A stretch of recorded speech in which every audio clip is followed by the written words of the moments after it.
नमस्कार। अरुणाचल समाचार में आपका स्वागत है। मैं हूं यारमता सिंह आंगू। आइए बुलेटिन में सबसे पहले देखते हैं मुख्य समाचार।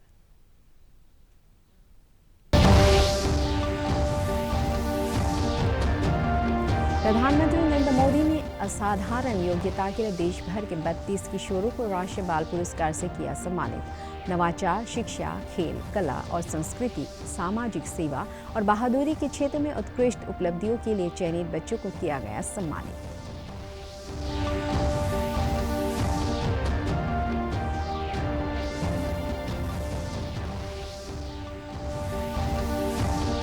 राष्ट्रीय मतदाता दिवस के अवसर पर मतदाताओं को जागरूक करने के लिए निर्वाचन आयोग के ई-एपिक कार्यक्रम और वेब रेडियो हेलो वोटर्स का शुभारंभ। राज्य भर में राष्ट्रीय मतदाता दिवस पर अनेक कार्यक्रमों का आयोजन।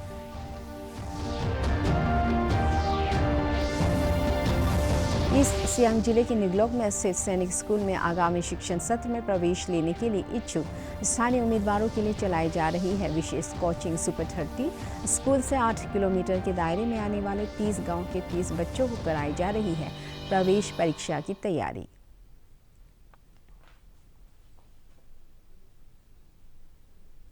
प्रधानमंत्री नरेंद्र मोदी ने प्रधानमंत्री राष्ट्रीय बाल पुरस्कार पाने वाले युवाओं की सराहना करते हुए कहा कि उन्होंने ये पुरस्कार कोविड महामारी के कठिन समय के दौरान प्राप्त किए हैं। आज युवा पुरस्कार विजेताओं से बातचीत में प्रधानमंत्री ने कहा कि ये पुरस्कार केवल एक उदाहरण है कि छोटे छोटे विचारों की सही दिशा में काम करने से कैसे बड़े परिणाम आते हैं। श्री मोदी ने कहा कि पुरस्कृत बच्चों की सफलता से कई लोग प्रोत्साहित होंगे। इस वर्ष 32 किशोर किशोरियों को नवाचार, शिक्षा, खेल, कला और संस्कृति, सामाजिक सेवा और बहादुरी के क्षेत्र में असाधारण योग्यता और उत्कृष्ट उपलब्धियों के लिए ये पुरस्कार दिए गए। इनमें 4 बच्चे नॉर्थ ईस्ट से हैं। छोटा पड़ाव है। ये पुरस्कार आपके जीवन का एक छोटा पड़ाव है। आपको इस सफलता की खुशी में खो नहीं जाना है।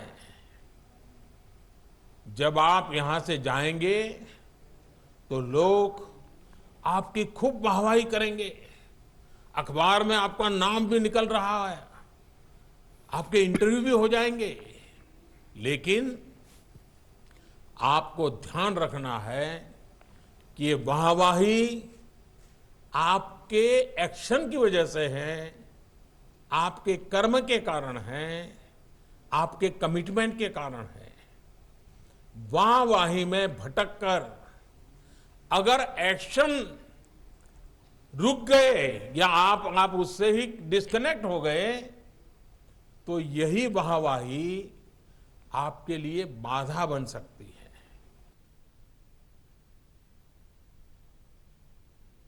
आज राष्ट्रीय मतदाता दिवस है। इस अवसर पर आज नई दिल्ली में आयोजित एक कार्यक्रम में वीडियो कॉन्फ्रेंस के जरिए राष्ट्रपति रामनाथ कोविंद ने ई-एपिक कार्यक्रम का शुभारंभ किया।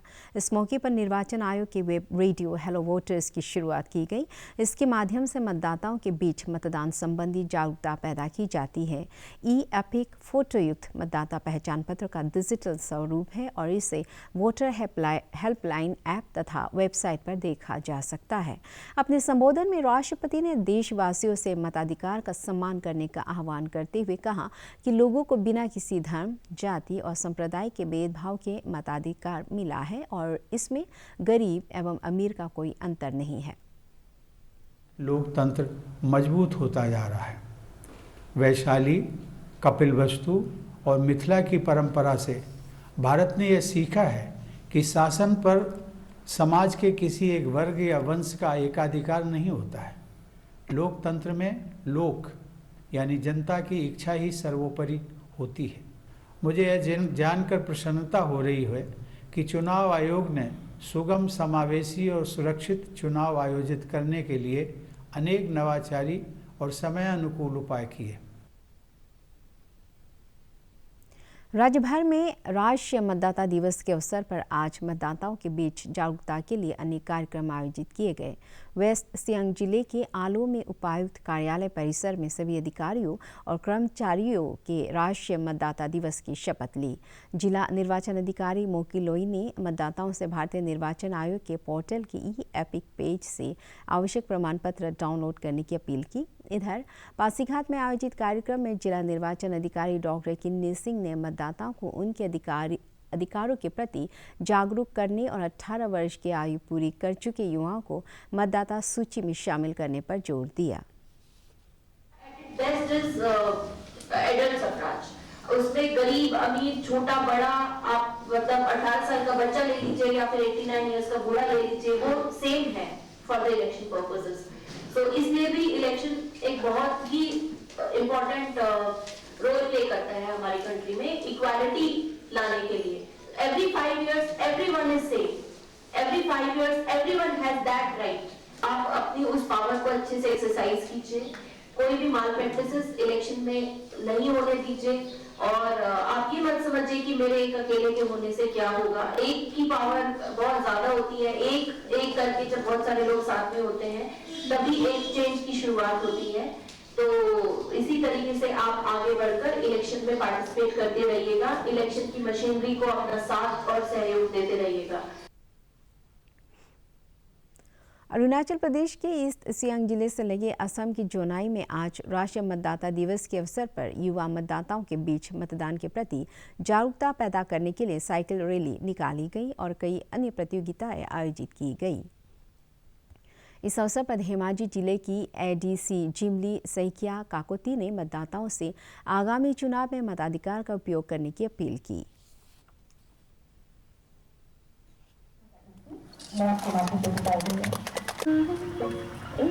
इस बार का जो थीम है वो है to make our voters more empowered, vigilant, safe and informed.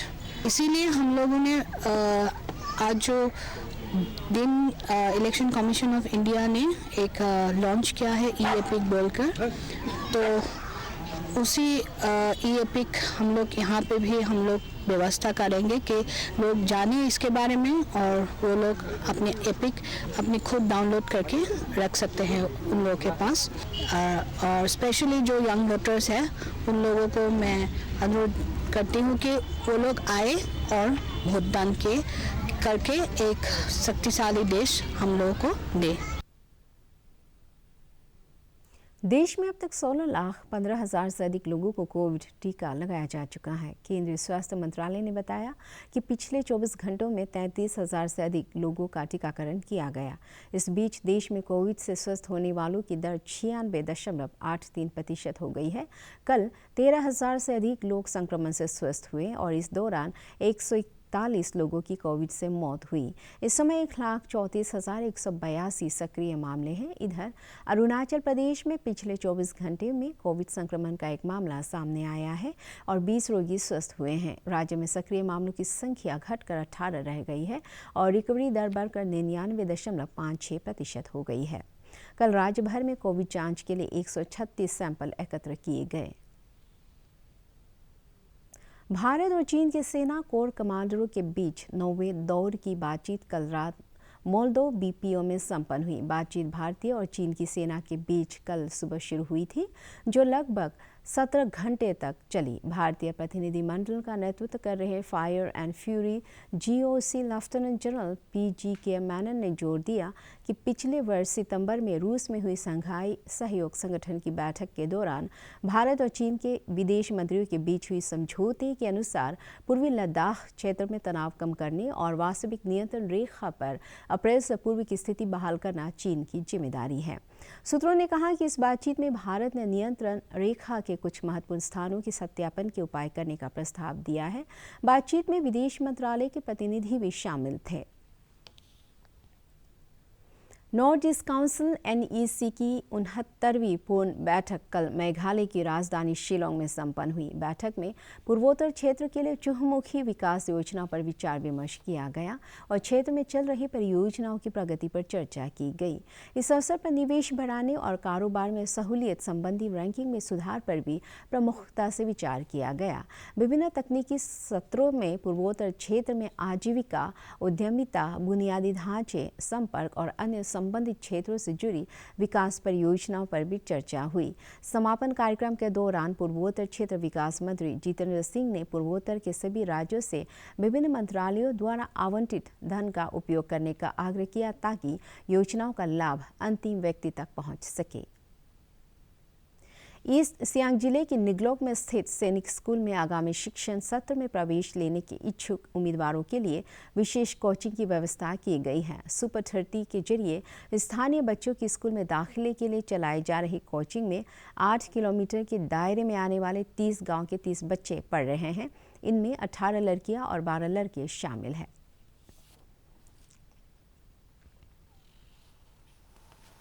को बहुत ही अच्छा एनवायरनमेंट है पढ़ने के लिए।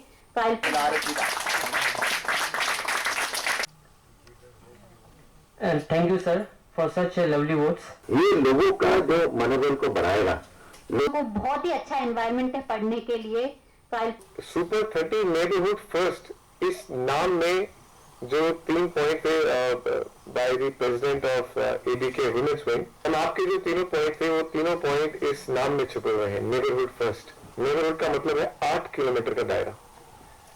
तो हमने 8 किलोमीटर के दायरे के जितने हमारे पड़ोसी गांव हैं, किस्मत की बात है कि 30 गांव आते हैं, तो 30 गांव है, 30 बच्चे हमारे पास में। और ये भी किस्मत की बात है, हमने तो सबको कहा था जो इस गांव के आना चाहते हैं वो भगवान का खेल है कि 18 लड़कियां हैं, 12 लड़के हैं, 30 है, 31 भी नहीं 30 अपने आप में, इट्स नेचुरल।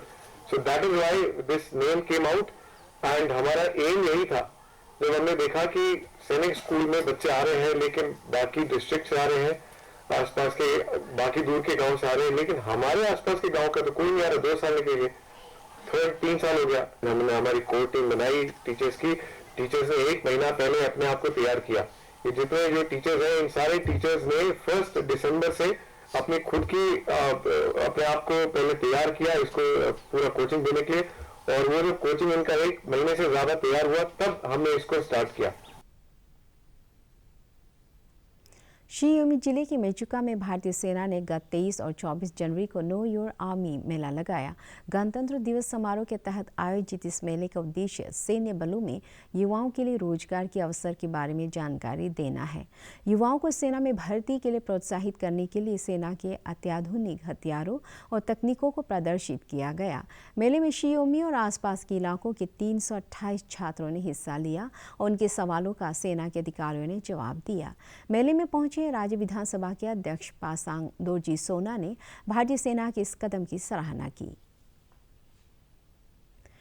केंद्रीय सड़क परिवहन और राजमार्ग मंत्रालय द्वारा हर साल जनवरी के दूसरे सप्ताह में राष्ट्रीय सड़क सुरक्षा सप्ताह मनाया जाता है, लेकिन इस वर्ष 2021 में सरकार ने राष्ट्रीय सड़क सुरक्षा सप्ताह की जगह राष्ट्रीय सड़क सुरक्षा माह मनाने का निर्णय किया है।